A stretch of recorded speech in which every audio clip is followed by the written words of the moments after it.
កូនទាំងបនព្រះដែលមានតែជាងនៅក្នុងភពត្រៃព្រះគ្រូជាសងប្រទានក៏ជ័យតែលាម្ដាយថ្លៃចូលធ្វើទីខ្មែរឈាមខ្មែរឈាមម៉ែចែកហើយឈាមច្បាំងគុំថយឈាមជាតិខ្លាបើខ្មាំងមានអ្នកកូនស៊ូបដោប្រានពិតពុំវិលស្កាបងក្រោយឡើយណា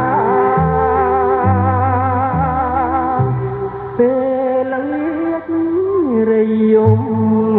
ភ្នំបកជាខាត្រណោះដីខ្មែរគេពីដូនតាកូនតបដញ្ញាធ្វើតាំងជាជ័យ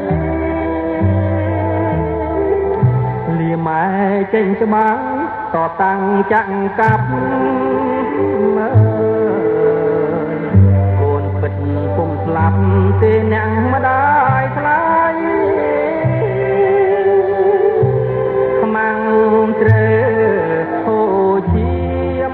ដាពុំនំរៃ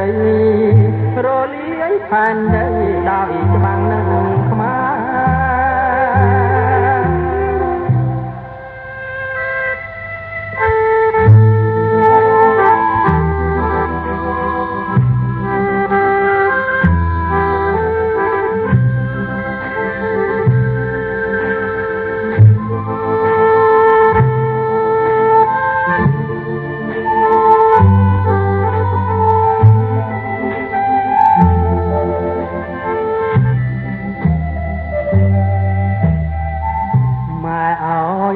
យន់កូនទាំងបនព្រះ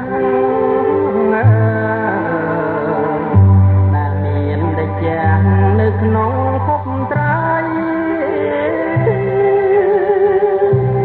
ព្រះគ្រូជាស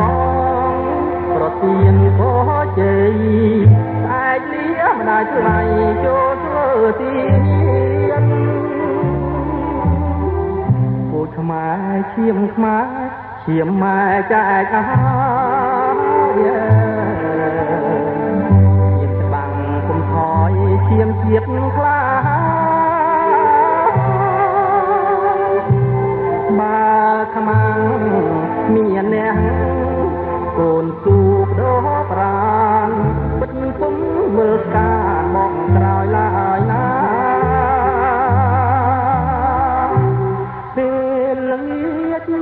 រយំ